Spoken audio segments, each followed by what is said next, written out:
Portions of the following program may contain pre-recorded material.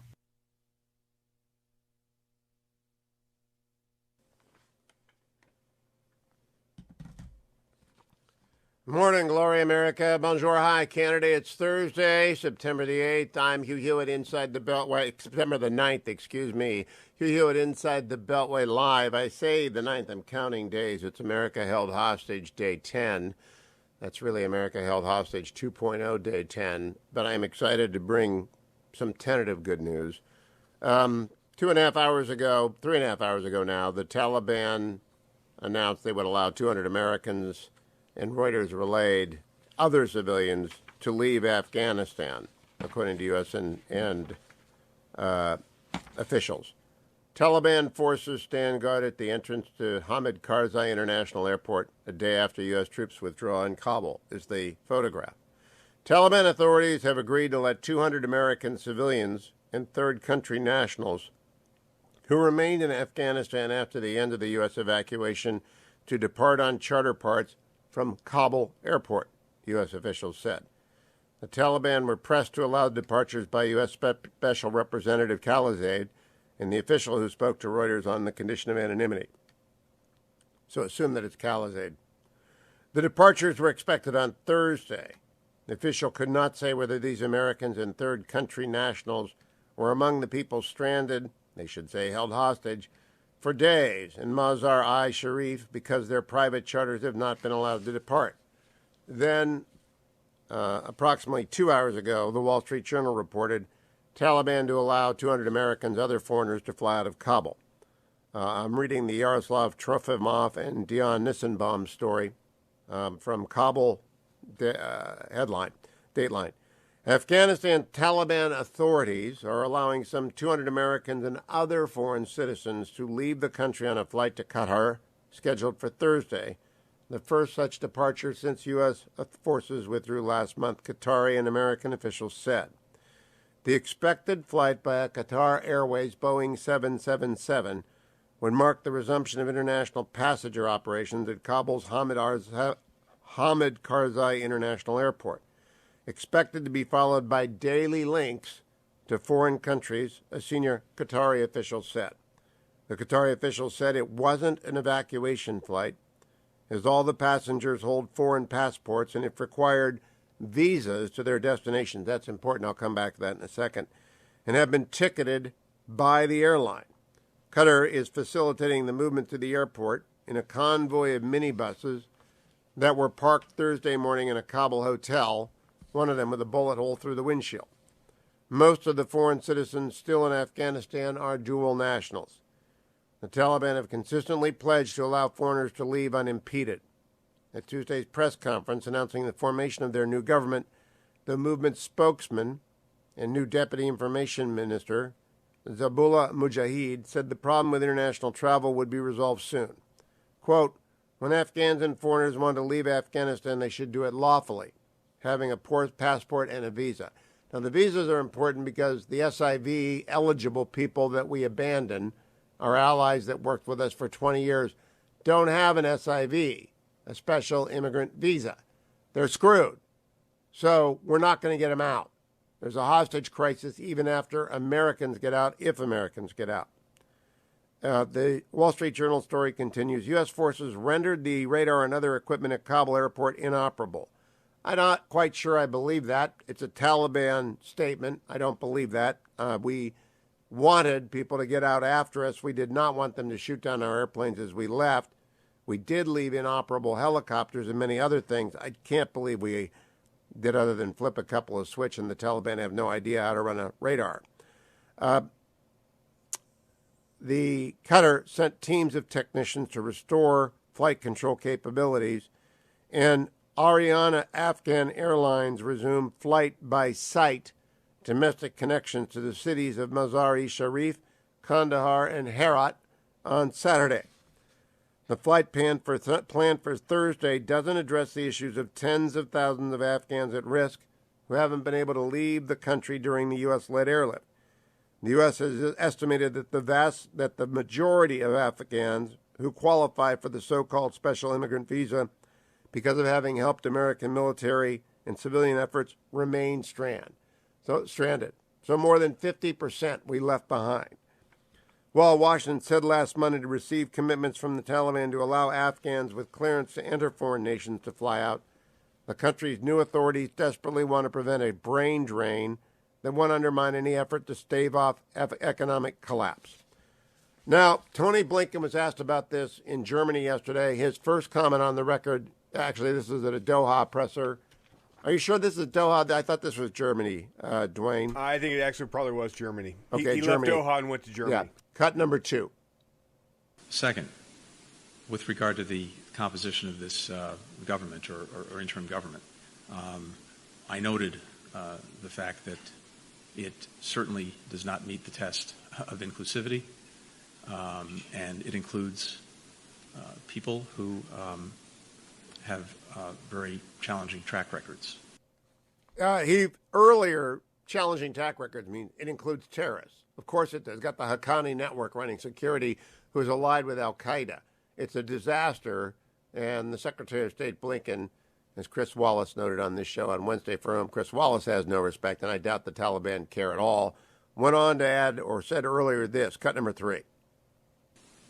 As of now, the Taliban are not permitting the charter flights to depart. They claim that some of the passengers do not have the required documentation.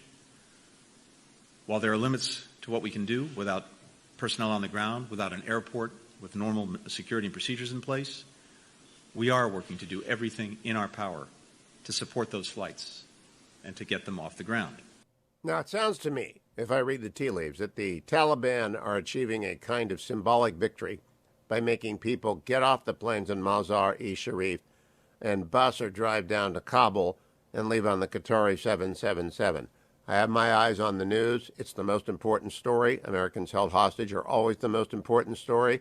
This is America held hostage 2.0, day 10, and we got to pray that those 200 people get out. But I ask you to consider that if there are 200 Americans on that plane, this administration has been telling you it's closer to 100, in the low 100s.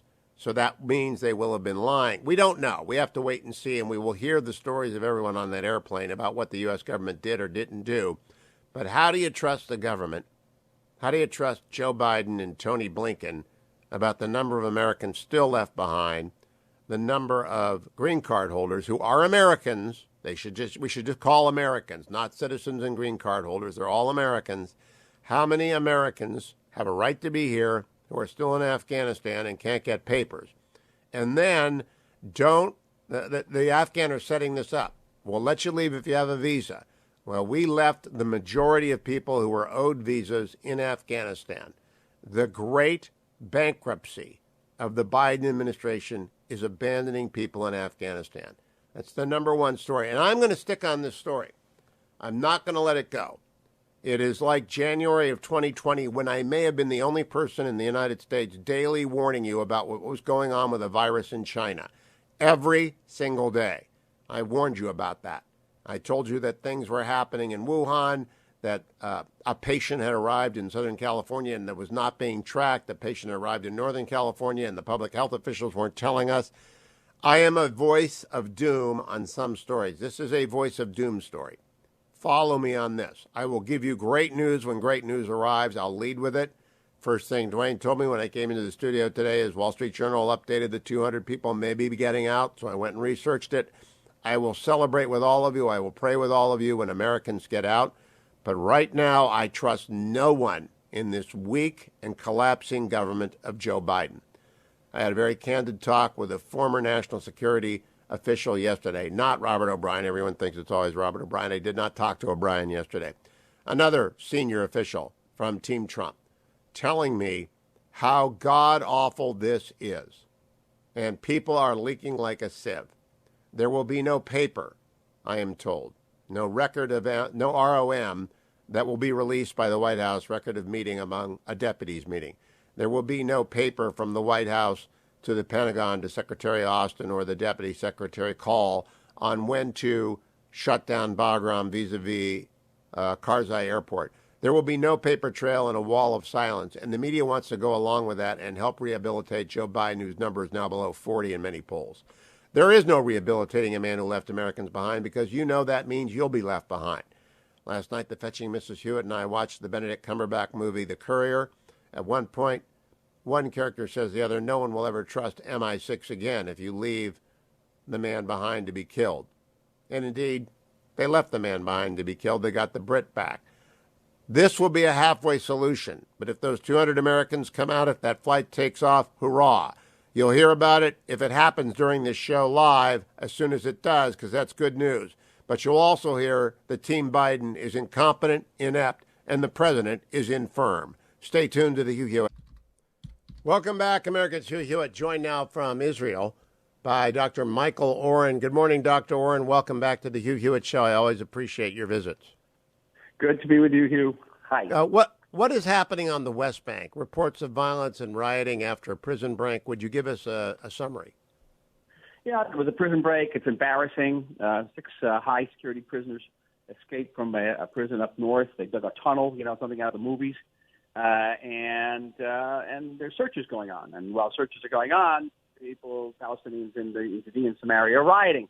They're not huge riots. It's not going to. I don't think it's going to spin out of control, but unpleasant. The whole thing is unpleasant and embarrassing. So it is not, however, a crisis. Whenever I look at newspapers, I wonder whether or not it's just selling newspapers or a genuine crisis. In your view, it's not going to escalate into conflict along either the northern or the southern border? No, we got bigger fish to fry. I published an article in the Israeli press last Friday that said we have to look to the winter to the possibility that Iran might break out and create an actual bomb. They're very close. They're now producing over 60%, which is a very small distance between 60% and 90%, which is weapons grade. And with the United States in disarray after Afghanistan, with a rather weak Israeli government, and with inclement weather, which will impair the ability of our Air Force to intervene, Iran could pick a date in January and just break out, and the world won't do anything. And my bottom line in this article is that Israel has to start building its case, because no one's going to defend us. We're going to have to defend ourselves. Now, Secretary Blinken warned yesterday that the U.S. is getting closer to giving up on Iran nuclear deal. That's a bit of good news. We should have given up on a nuclear deal forever ago, and that the appeasers when you lose the appeasers, then you realize that finally Iran's hardliners have gotten through to the knuckleheads in the West. Once we give up, isn't that a green light to Israel to act? Well, you think so, but I think that the United States, in addition to being in disarray after Afghanistan, will do probably everything possible it can to prevent Israel from acting, for fear that Israel would drag it into another Middle Eastern war. About the last thing America would do. Wouldn't it be wonderful, Hugh, if the United States reversed 20 years of defeat and humiliation in Iraq and Afghanistan, if in a single night it took out Iran's nuclear program? Yes, it would. And by the way, that's got to be tempting to Team Biden because of their numbers and the fiasco associated with Blinken, winking, and nod over there at the White House. The deal is, Dr. Oren, you're right to bring this up and to bring it up every week between now and then so it doesn't surprise people. The Israelis are not going to let Iran break out. Am I right about that? It's not going to happen. Read my lips. We can't. You understand that once Iran gets the bomb, right, then Hezbollah, Hamas can act with impunity. When we try to defend ourselves against terror, we're going to have a nuclear bomb to our heads. There's this crazy notion in Washington. There are people who actually want Iran to get a bomb so that there'll be like Cold War era mutually assured destruction in the Middle East, and somehow in their imagination, a nuclear-armed Iran will be a source of stability in the Middle East. Believe it or not, there are actually people who think that. They do not understand the nature of the Iranian regime. The Iranian regime is not the Soviet Union. Dr. Oren, stop there. They really think that Khamenei is Khrushchev. They read 13 Days by Graham Allison. They think that Khamenei is going to back down for some diplomatic nicety. They don't get it. He's a theocrat. He's not going to back down. Not just that. Once they get the bomb, they're not going to sit there with the bomb. They're going to keep coming at us, through Hezbollah, through proxies. And every time we try to defend ourselves, we're going to go on nuclear alert. Religious fanatics might think it's a great thing to blow up Iran and Israel. This is the problem. I don't think people in the West get it. They don't mind being martyrs. There are hundreds of thousands of martyrs honored in Iran every year. Am I right? It's like my old professor, Bernard Lewis, used to say that mutually assured destruction for the Iranian regime is an incentive. He was a great man. I wish I could take credit for that. It was Bernard Lewis. Yeah, he was a great man. What Went Wrong? One of the great books of the last 20 years. So, Dr. Oren, do we have a hostage crisis in your view in Afghanistan right now? I don't know. It could be. The Taliban, they're also jihadists. They announced yesterday that they're happy to establish relations with every country in the world except the state of Israel. Right. What a source of pride! What a source of pride for us. Yeah, that's true. But really, their announcements that they're going to let 200 Americans out today, and Team Biden's going to say, "Whoopee, it's over." I don't believe the Haqqani network. I don't trust. I just believe they've got Americans stashed away. What do you intuit? I wouldn't put it past them. Keep in mind who you're dealing with. You're not dealing with a regime that is operating on sort of, Western principles of even self-interest, what we would perceive as self-interest. It was the fatal flaw in the Obama administration's attitude toward Iran, that the Iranian regime operates on a cost-benefit analysis, okay? It's on a basis. But it wasn't true, because their benefit are different benefits, not economic benefits. It's theological benefits. It's very different. That's so well put. Theological benefits are difficult to calculate for people who are not theology-based, especially when it's a fanatic theology. Dr. Michael Oren on Twitter, Dr. Michael Oren, of course, always welcome back, the former ambassador of Israel to the United States, former deputy minister of Israel. Thank you, Michael Oren. I'll be right back, America. September 9th, as we approach the 20th anniversary of September 11th, and as the Afghan debacle continues to unfold before us, we wait for news, none yet, of a flight leaving Kabul, allegedly with 200 Americans on it, for Qatar. We hope that happens. The hostage crisis will not be over if it does. We'll just begin to have a sense of how large it is. I'm joined by historian Tevi Troy, senior fellow at the Bipartisan Policy Center, former senior White House official. On August 22nd, he authored an op-ed in the Journal entitled All the President's Yes Men. Good morning, Tevi. How are you? Hey, Hugh. Thanks. It's good to hear you, and I'm hopeful that we get some good people out of Afghanistan, and there's more to do. I agree, and I want people to know you've got a new book out called Fight House, Rivalries in the White House from Truman to Trump. You're going to have to put out a new edition with this collapsing White House. Let me read from your op-ed, I think, the key part. Part of the problem with the Biden Afghanistan decision-making process was that the president didn't appear to be hearing dissent from his political aides. Some military and intel advisors seem to have pushed back against withdrawal, but his top political aides, Secretary of State Anthony Blinken, National Security Advisor Jake Sullivan, were reluctant to do so. The pair raised the possibility of Taliban attacks on U.S. forces and diplomats, but neither disagreed with Mr. Biden, knowing he had made up his mind. This is reminiscent of Johnson and the Vietnam War. Indeed it is, Tevi, and I talked last night with a former national security senior person saying, we'll never get the record of memorandum, the ROM, from the deputies meeting. Highly unlikely that we have a White House piece of paper going to Lloyd Austin. There might be a presidential decision memorandum. We're just never going to know what's going to happen until people start to tell tales. When do you think we'll finally get the real story on the Afghanistan meltdown? Well, I think there will be some memoirs that come out. In the previous administration, they came out during the administration. More frequently, they come out after an administration ends. And then also the oral histories that come out 10 years after an administration ends. But that's frustrating, not only as a historian, but for you, someone who's watching the news and wants to comment on it. The Biden administration has been a little closed-lipped, and sometimes that's a sign of discipline and a good thing. But in Biden world, it said, and I wrote in the op-ed, that Biden dislikes process stories. He doesn't want to read about what's going on, which, again, can be a good thing, but it can also mean that there's a stultifying atmosphere in the administration that doesn't allow for conversation and dissent. Well, over the weekend, it became obvious to me that the White House was going to throw General Milley under the bus. They began to say it was Milley's decision to close Bagram. And I know someone who's remotely in Milley's circle, and I said, look, my suggestion is before the chief of staff testifies, get every piece of paper lined up, collated, and in order, get your story straight, because you never get to change it after the first appearance, and make sure that the chairman's fully briefed and sticks to his story. Because that's when, if they're going to throw someone under the bus, you don't want the tire tracks need to be as few as possible when they go over you. Yeah, that's true. You do need it. But I also think Milley's going to be in a lonely place. I think Republicans don't love how he handled things in the last administration. I think his answers on critical race theory of the military weren't great in a congressional hearing recently. And then obviously the Biden administration seems ready to throw him under the bus. So he might be lonely. I assume he'll get a memoir out of this, but I don't know who's going to buy it. Well, this is the fourth episode in which he's featured prominently. Now, the chairman of the Joint Chiefs of Staff matters every day, but he featured on the Lafayette Park clearing. He featured on January 6th. He featured on the critical race theory debate. This is by far the most important.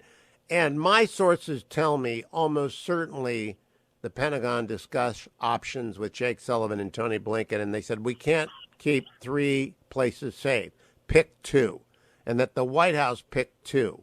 Or give us more troops. And the White House said no. They're almost certain that it would be Dr. Call, who's the Undersecretary for Policy, who worked with Jake Sullivan because they're part of the team Obama-Biden.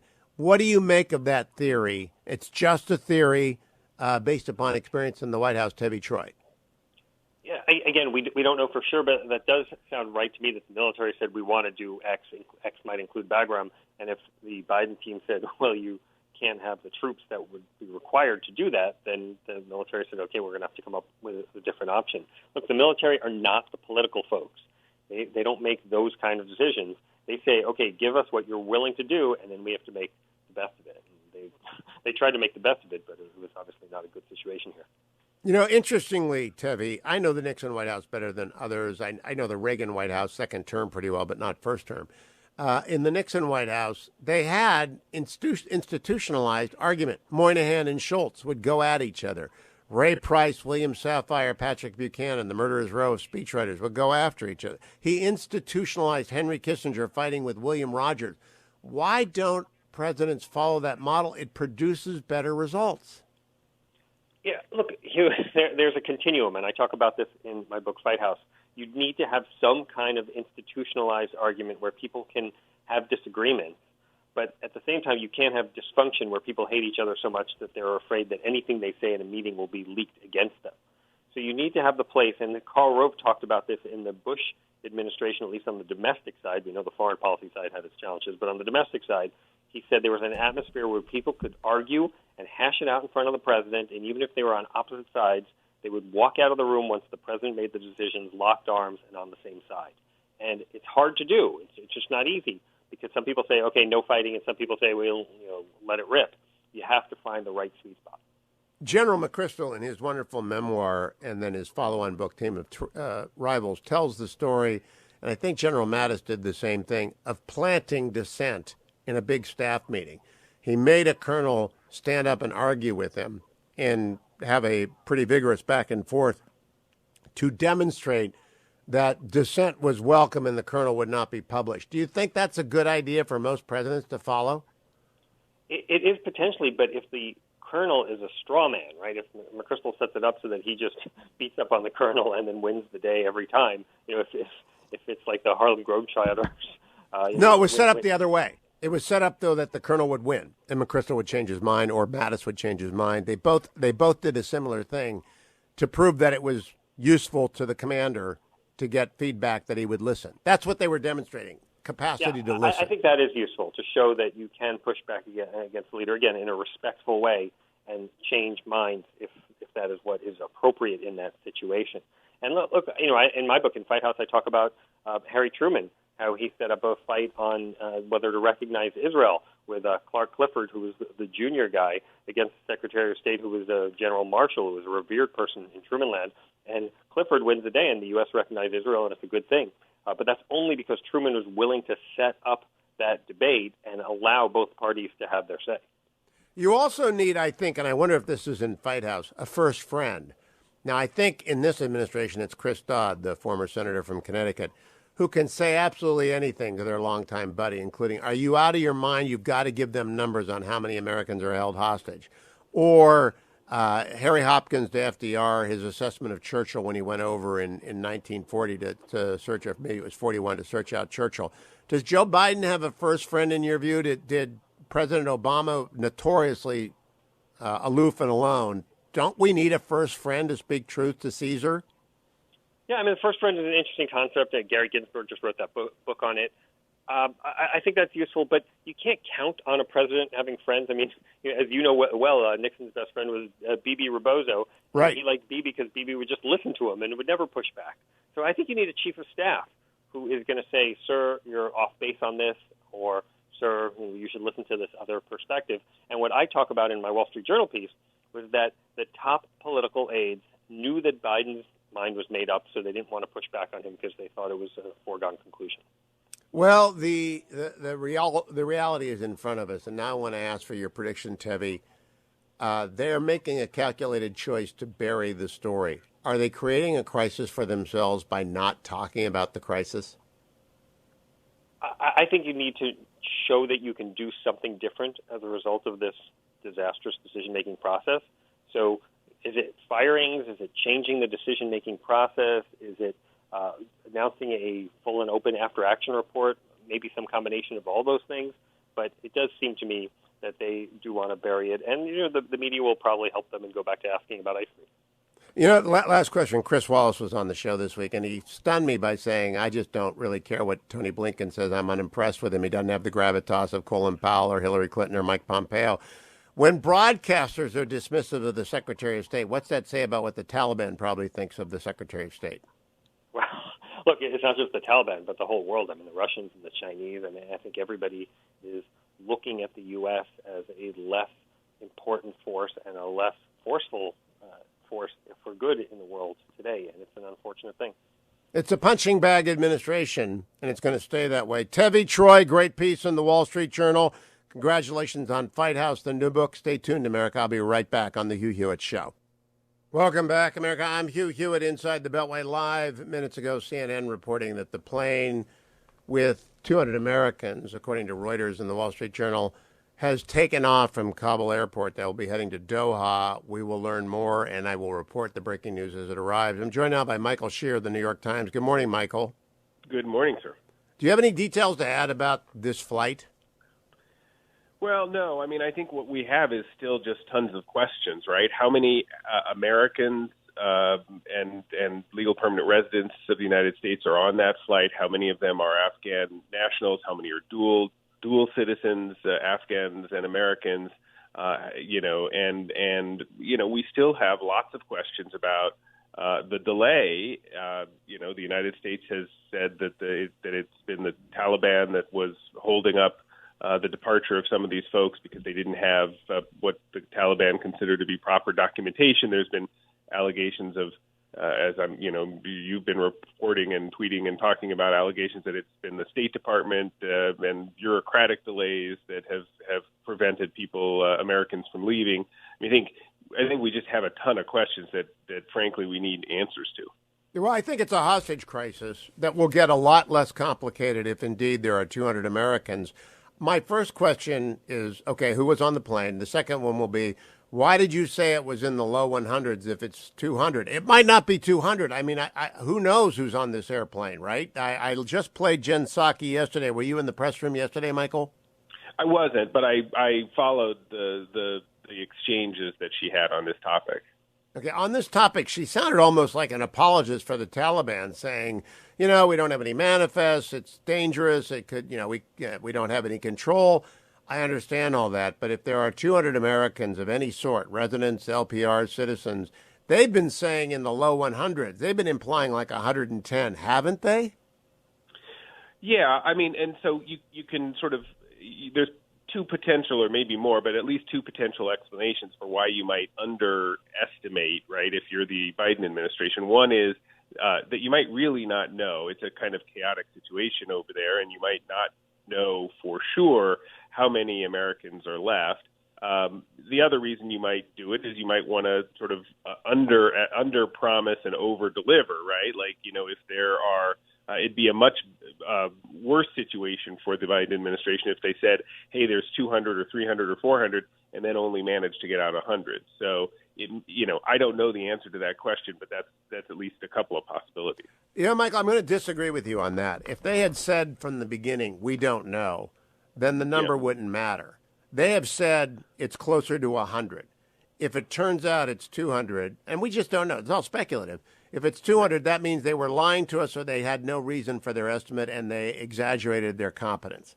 That's why when Secretary Blinken shows up, I'm urging members of Congress to ask very specifically, okay, after the weekend's events, what is the minimum number of known Americans of any sort, dual citizens, single citizenship, LPRs, that are in Afghanistan? That question hasn't been answered because they don't want to be pinned down. They don't want to be pinned down because they don't want a political crisis to develop around the number of people that they can't get out. And I'm mostly worried about Americans who are getting stashed by the Haqqani network because these are killers, right? They're not government people. They're just killers.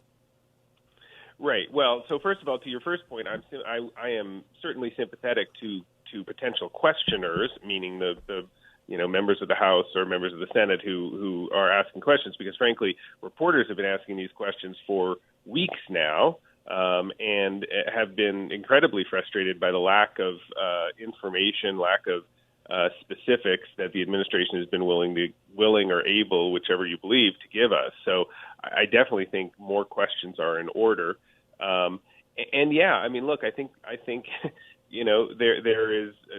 there's concern on a number of levels for the people that are in Afghanistan. I mean, I think first and foremost the American citizens and the folks with green cards that are there, but also a lot of Afghans who worked tirelessly alongside the United States during 20 years of war and thought in the end that the United States would protect them. And I think a lot of those folks remain in Afghanistan, and I think those are two big concerns. I believe the record says the majority of SIV eligibles have been left behind. That's hundreds of thousands of people, if I understand the data set correctly. I want to play for you Speaker Pelosi yesterday, Michael Shear, and get your reaction to this. Here she is talking about the Afghanistan situation yesterday at her presser, cut number 12. It is, I think the president made the right decision to leave Afghanistan. I think we should have left a long time ago. We should have stayed longer in the beginning to get the job done. We only routed the Taliban. We did not defeat them. And then we left to go to Afghanistan, to Iraq. But having said that, over time, I think we should have left sooner. I do think that the historic evacuation of 120,000 people was remarkable, and I commend the administration for that. This is never easy. That's not always complete right from the start, but it was remarkable, even though it got off to a hazy start. And now we go forward.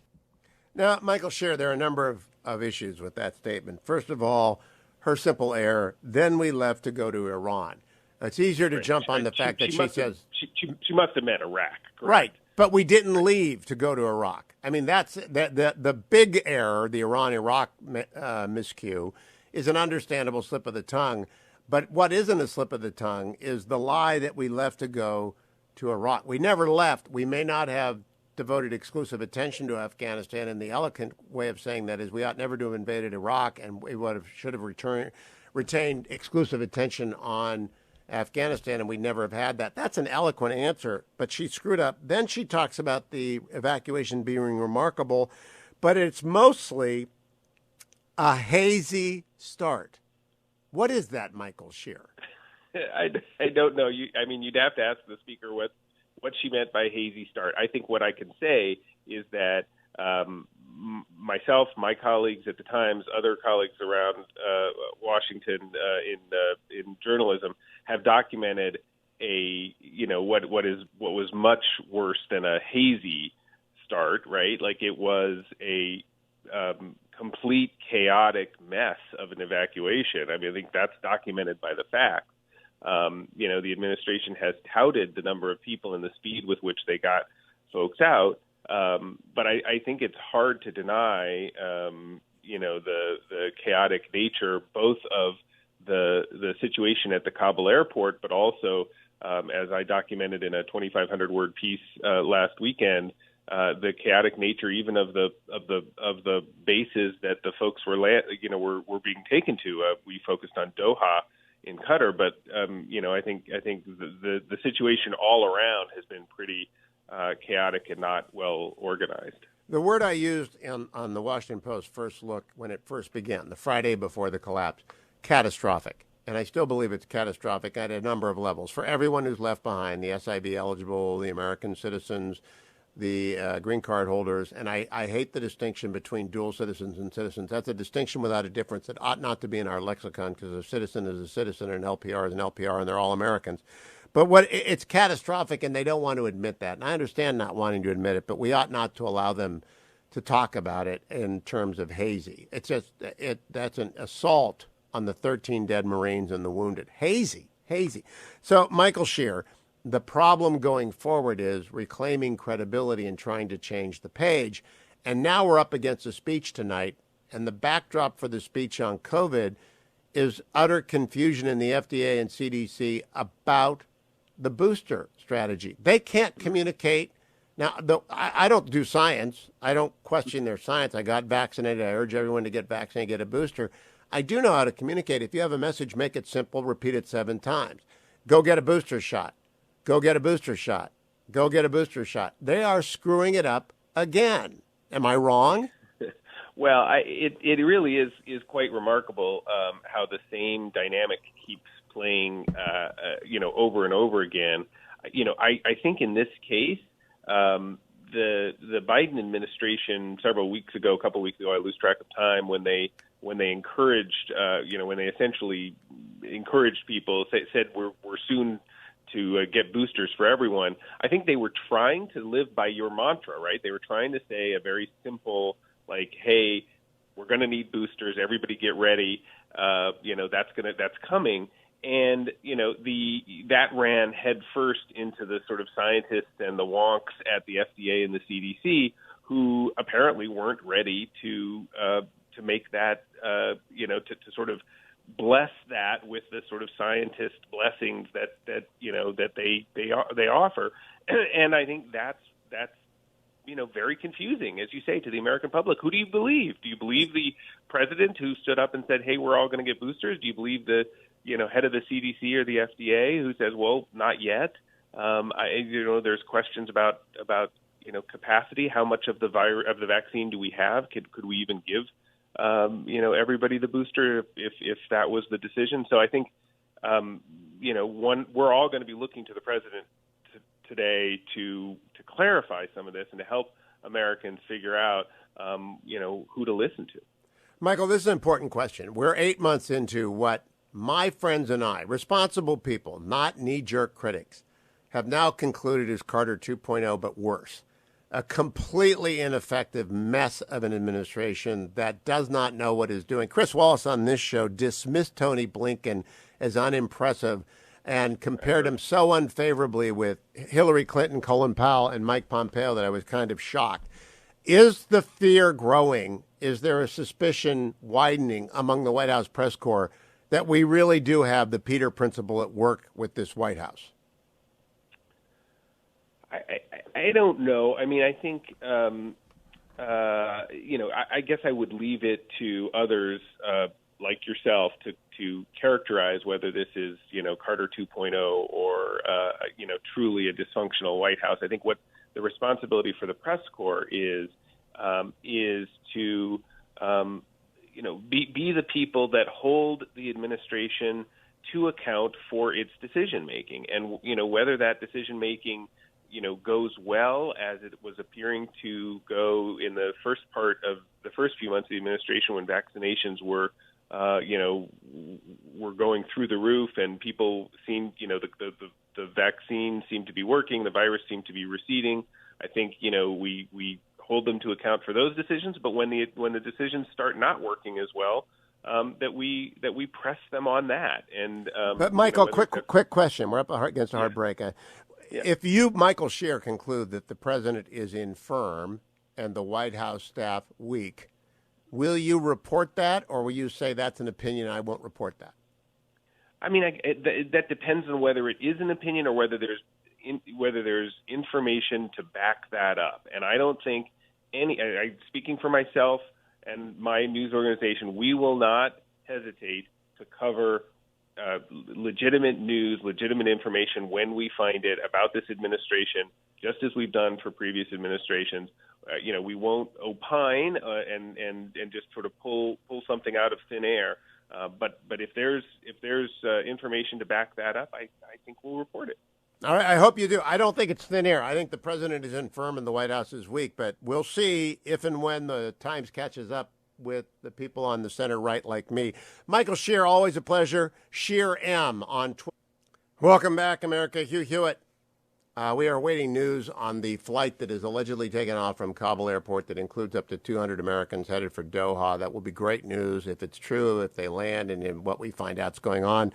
I'm joined by Senator Jim Talent. Senator, welcome. I don't know if you heard Jen Psaki at the White House yesterday or Tony Blinken in Germany, but they sound like apologists for the Taliban.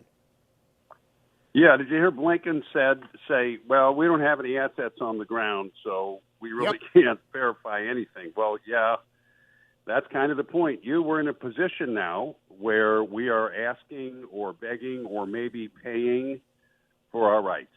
That's the situation we're in. And then Psaki went out there and said, we're not going to let people come into the United States without the right paperwork, and we're not going to let them land at military bases. If there are Americans on the plane, you do that and you worry about security when it gets there, unless they are expecting a bomb to be on the plane, right? Yes, you have to. If there's Americans, you have to let them land. Now, we do have a problem because we didn't vet these individuals when we had the resources and the assets on the ground to do it, including the Afghan intelligence service, right? So now we're in a situation where we're caught. Obviously, we need to let the Americans in, but where we either don't let people in who helped us and to whom we have a commitment, or we risk them infiltrating terrorists, which they're perfectly capable of doing. In fact, I'd be surprised if Al-Qaeda and ISIS are not trying to do that. I agree. Now, Senator, this week on the show, Chris Wallace is a controversial figure on the right, but he's also despised on the left. He's over at Fox News. You probably know Chris. Mm-hmm. Dismissed Tony Blinken as unimpressive, a staff guy, not like Pompeo or Hillary Clinton or Colin Powell, capable of projecting American power. That is a brutal dismissal by a broadcaster. If a broadcaster who really can't afford to lose contacts inside of an administration and worries about that sort of thing, is that brutal? What do you think the Taliban thinks about Tony Blinken? It's a problem. But I would say, listen, I wish the problem was Tony Blinken. I'm much more concerned about what the Taliban and the Chinese and Putin and Iran, and including, by the way, our friends, think of Blinken's boss. I just, I'm very concerned. Not only did they bungle the withdrawal, but the way they bungled the bungling. In other words, every time Biden speaks about this, he digs the hole in deeper. And I'm concerned that people are questioning his ability to act in a crisis. That's very dangerous. Well, I believe that based on all the evidence that is available, and the president doesn't give me any reason not to conclude this, that he's infirm. Doesn't mean he has dementia, doesn't mean he has Alzheimer's. It just means he's an old guy about to turn 79, and he's acting like a not particularly fit 79-year-old, and that is a dangerous thing. Do you believe the American press has the capacity to actually voice that opinion upon facts and circumstances as they understand them? Well, they ought to, and I agree. I've been saying for months, I served with this man. I mean, I watched him give speeches, and it's clear he's lost a lot. I mean, you can't have known Joe Biden and watch him now and not conclude that. I don't know, as you say, whether it's some kind of clinical condition or it's just a result of age. We do know that kind of thing doesn't get better in a crisis, and it doesn't get better when a person's under a lot of stress for a long time. So, I don't know. We're all in the world of we don't know what's going to happen with this, But, I mean, we've seen it over the course of the last month. I'm also concerned, that people in that condition can get very obstinate, right? And then you had Tevi Troy on earlier who said he didn't want to hear any dissenting opinions about what was going on in Afghanistan. So, yeah, all these are reasons for grave concern. But we can certainly, if these people are coming home, if these planes got out, that's the first good news from Afghanistan. Yeah, and we should celebrate that. It won't be the end of the story, but we will celebrate that. So, Jim Talent, the big question, we have 3.5 years of a president who appears to me to be infirm, and 3.5 years of an incompetent White House, and 3.5 years of Tony Blinken. I mean, how worried are you? Well, I'll tell you this. I would just be shocked if people on the Hill, leaders on the Hill, are not talking amongst themselves about this. And I don't mean in terms of something they're going to do, but they're asking exactly the question that you just asked. What do we do if this gets worse? And they're not just Republicans. In fact, probably not primarily Republicans. It's a real problem. I mean, people throw around the 25th Amendment. I mean, nobody wants that kind of a crisis. And it doesn't work, by the way. It requires the cabinet to. It's not the answer. It's workable when the president himself is incapacitated as opposed to infirm. Yeah, he's gonna. The only times it would work is when a president would just resign, right? You don't need it then. So I agree. I mean, we don't have a good system for dealing with this. Now, I hope this is not. I tell people, I do a lot of local radio, and I always tell them, look, I don't want Joe Biden to succeed politically, but I want him to succeed in terms of foreign and national security policy. I don't want, I want a president who's fit, vigorous, energetic, on top of everything. I hope this isn't true. I know, and we pray for that, but we also have to report what our fears are. But yeah, you can't just, who can ignore it? Yeah. Well, a lot of people are trying to, especially as the 20th anniversary of 9/11 comes along. Senator Jim Talent is with the Bipartisan Policy Center. Follow him on Twitter at Jim Talent. Morning, glory, America. Bonjour, hi, Canada. Hugh Hewitt inside the Beltway Live, updating you on the airplane that is apparently taken off from Kabul. The Wall Street Journal reporting Americans, many of them appearing to be of Afghan origin, are too traumatized by the ordeal to speak to a reporter. One man from Maryland, however, accompanied by his wife and 4 children, came to Kabul 6 months ago to take care of his ailing mother. They have been hiding out since August 15. We thought we would never leave Afghanistan. The Taliban came to a neighboring house asking about us. Another family, one American citizen, a 6-month-old girl and her parents. I was afraid so much, said the father.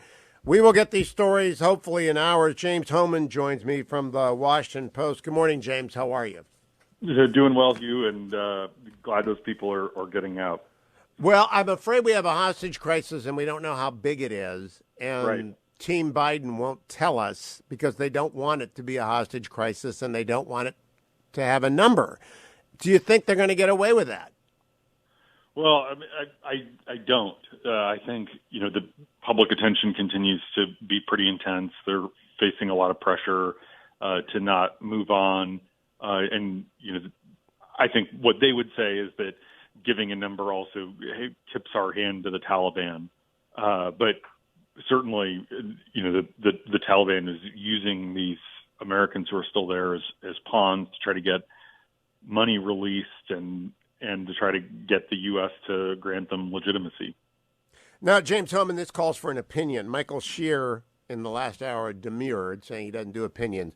In my opinion, President Biden is infirm. That doesn't mean dementia. It doesn't mean Alzheimer's. It just means being 78, turning 79 soon, and showing the wear and tear of 79 long years in D.C. Do you share my opinion? Well, I think he's no different than he was when the American people elected him last year.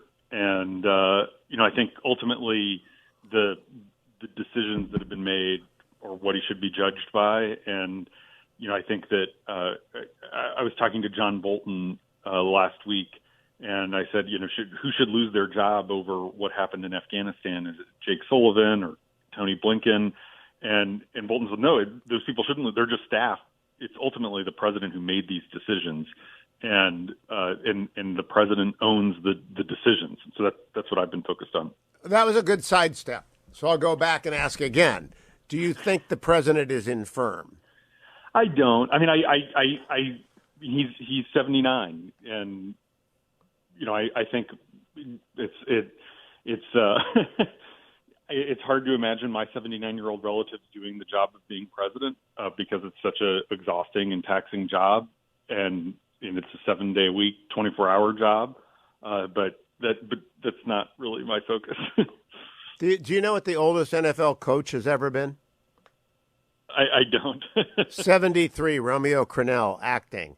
Kevin Stefanik, who runs the Browns, is 39. Urban Myers is, I think, 57. People in their prime run NFL teams. I think he's infirm. That is not a clinical, that's just an opinion. And he could dispel that opinion with a few robust, it could be easily dispelled. I'd change it if he showed up and did other things than what he's done. Couldn't he change that opinion for people, Jim? And by the way, let me predicate. Do you have discussions on this subject with other people around the newsroom? Well, I think we have Biden should release his medical records. That's different. I'm asking if you talk about the president being infirm around the newsroom. It sounds like a sidestep again, Hugh, but the conversations that I have around the newsroom are very substantive and focused on the underlying policies, not on the president's. You mean nobody says, "Wow, he's old"? I think it's one of those things where it's not a surprise that he's old. He seemed really old a year ago when the election was happening, and that's not Democratic voters picked him as their nominee over another really old guy. Well, no, Trump was not as old as Biden. No, I was talking about Bernie Sanders. Bernie Sanders. You're right about that. And Bernie Sanders has some of the old man syndrome. I'm just saying I believe the American press is doing the public a great disservice. It is falling down on its number one job, which is to tell them whether or not competent leadership is in charge of the nuclear arsenal in America's national security, because they're afraid of hurting people's feelings.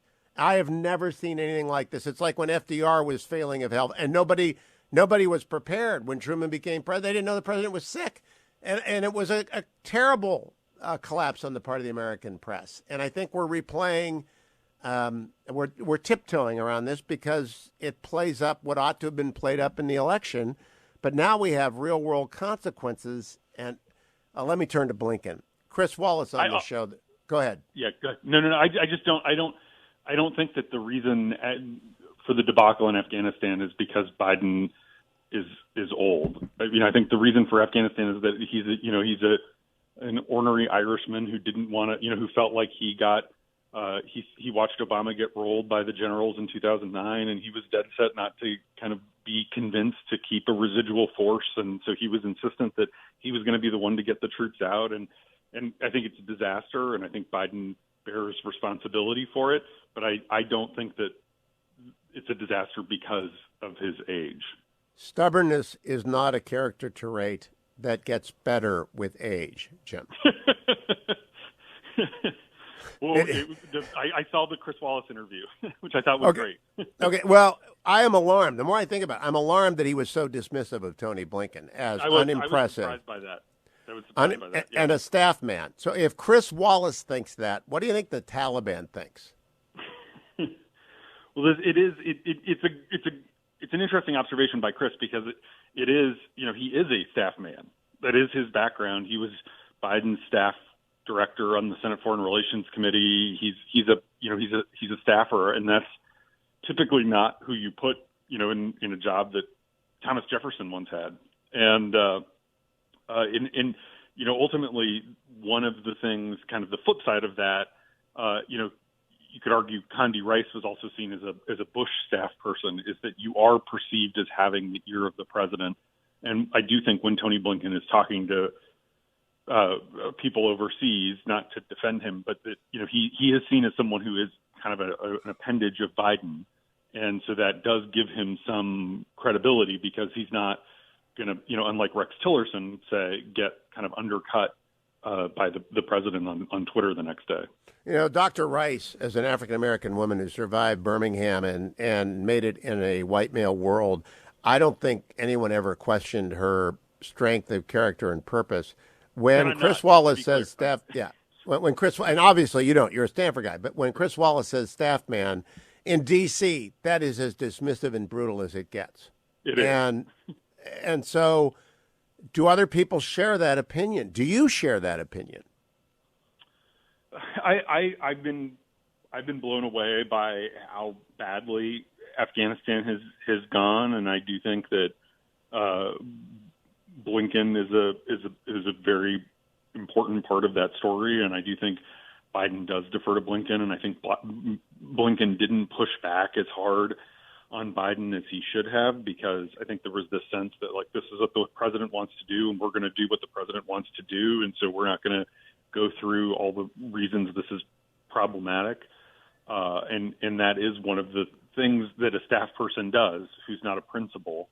A principal who comes in having been in Congress or running a corporation is someone who has kind of their own power base and certain in worldview.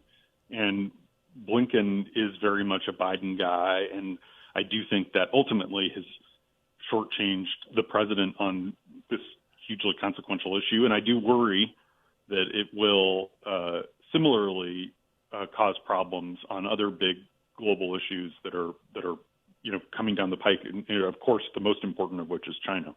The weakness is provocative is a saying among the Reaganites. And my people, the center right, the national security conservatives, the constitutional conservatives, we're very worried about the next 3.5 years.